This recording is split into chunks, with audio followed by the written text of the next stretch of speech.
think about the state of mind of the vice president. How do you square the circle when you go to a prayer breakfast? How do you square the circle? I mean, Old Testament, New Testament. Well, what's the fundamental thing that connects from John to Matthew to Proverbs? It's this notion of hunger, feeding the poor, the sick, the tired. It's not an option, it's central. Gavin Newsom is not pulling any punches today as he rails against Donald Trump and JD Vance's performative Christianity. He, in particular, is calling out JD Vance's hypocrisy here because Vance is a very public Catholic convert, and one of the, if not the core tenet of Catholic philosophy, as Newsom mentions, is to feed those who are hungry, to give to those who are less fortunate than you, to give clothes to those who need it, to help those who are sick. That is the core principle of Christian and Catholic teaching, and yet here is JD Vance calling out and basically saying that they don't want to give food assistance to over 40 million Americans. Look, Jackie, it's an absurd ruling because you have a federal judge effectively telling us what we have to do in the midst of a Democrat government shutdown, which what we'd like to do is for the Democrats to open up the government. Of course, then we can fund SNAP, and we can also do a lot of other good things for the American people. What happened to being a good Christian, JD? What happened to being the good, pious Catholic that you are? Because I don't remember any passages in the Bible saying that you should take away food from 40 million people. In fact, I would believe that Jesus' teachings would say the opposite of that. And yet, here you are, a openly Catholic man, saying that you don't want to give food to those who need it most. The mental gymnastics that JD Vance must have to go through here to believe that he is a good person in this situation must be extraneous. It must be so difficult for him to figure out a way that makes him the good guy here. But of course, that's only JD. Donald Trump has already resigned himself to the fact that maybe heaven isn't in the cards for him. You had talked a couple of weeks ago, you were doing an interview, and you talked about how you hope to end the war in Ukraine because it might help you get into heaven. How does this help? Does this help? I mean, I'm being a little cute. I don't think there's anything going to get me in heaven. Okay, I really don't. I think I'm not maybe heaven bound.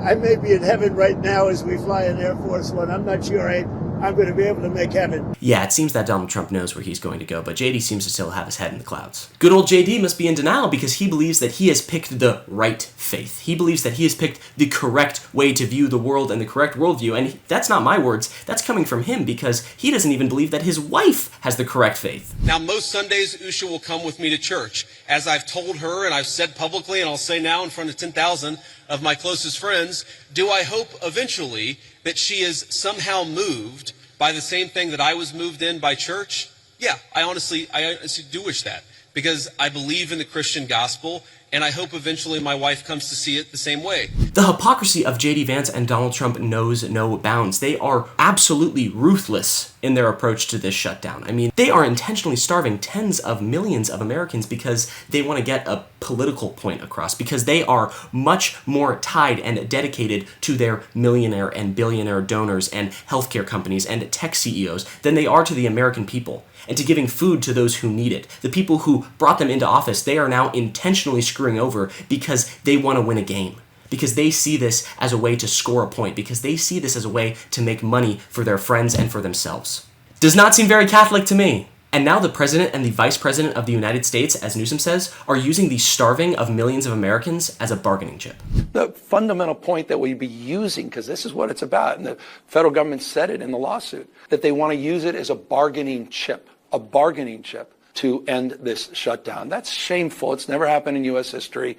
And I appreciate the governors, the 23 AGs that stepped up and sued. And we've won those lawsuits. Now we need to win the heart and mind of the President of the United States, not just the Vice President of the United States, to do the right damn thing. It is absolutely disgusting and hypocritical. In past shutdowns, the government has intentionally kept the SNAP program funded. They have prioritized that funding, including Donald Trump himself. In his past longest government shutdown in history in 2018, that one, they intentionally funded the SNAP program through the end of the month that they went over. This has always been the case when it comes to shutdowns, but this time, they're not. Because now the Republican Party has taken it to another level, and this shutdown feels much more personal to the American people. It feels much more like an attack. This shutdown feels mean, if you know what I mean. It feels like It feels like an attack on the American people because Republicans know that they are unpopular. And they do not like the fact that Democrats are using the one mechanism they have, the one pushback that they have to not pass this healthcare bill to strip Obamacare subsidies. The Republicans hate the idea that the Democrats are using their minority power to actually try to do something for the American people, which includes Republican voters. Democrats here are trying to support the healthcare of Republicans, of Democrats, of independents, of every single American. The average American on ACA plan will pay 114% more out of pocket. 4 million Americans will lose health insurance entirely. A 60-year-old couple earning $85,000 could pay a staggering $22,600 more a year. How the hell are they going to afford that? And yet Republicans are so butthurt about that they're shutting down the government and starving millions of Americans.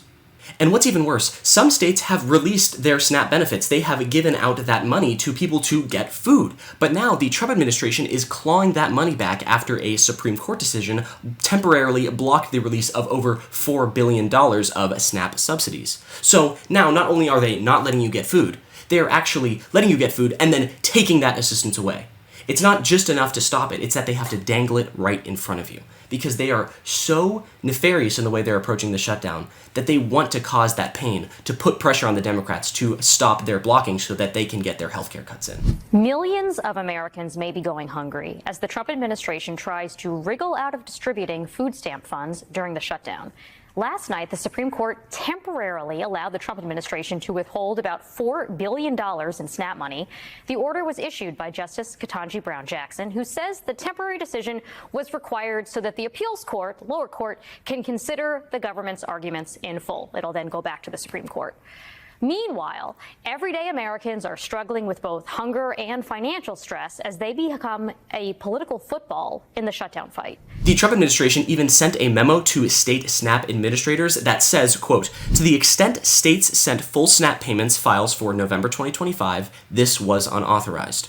Accordingly, states must immediately undo any steps taken to issue full SNAP benefits for November 2025. The department has even threatened states if they don't comply, saying they will cancel federal funds that go towards administrative costs for SNAP or holding states liable for issuing extra funding. At this point, it's not clear when and how much money will actually be delivered to the nearly 42 million Americans who rely on SNAP benefits. It's very emotional when you don't know how you're going to feed yourself.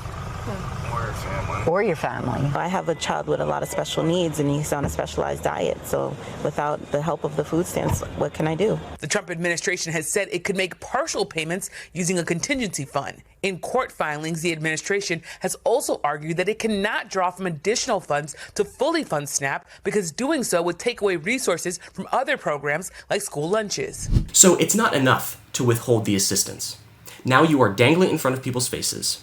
And JD Vance calls himself a Catholic. He calls himself a good, pious Christian. And yet, here he is, the core tenet of Christianity, giving to those who are less fortunate than you. He just can't seem to get it through his head. No wonder both popes that JD Vance has met do not like him. I'm not surprised. At least Donald Trump is honest in his despicable acts. At least he realizes that, you know what, maybe I haven't been the best dude. You know, maybe after this whole life thing is over, who knows, you know, I don't know if heaven's in the cards for me. But JD is still so in his head, he is so confident in his approach that he believes that he's doing the right thing. And good on him for that, I guess. But I think that there's 42 million Americans that may not be very too happy about the idea that you think you're a good person when you are not giving them the food that they need. If you like this video or want to see more like it, be sure to like and comment on this video and subscribe to the Really American YouTube channel. Have a nice day.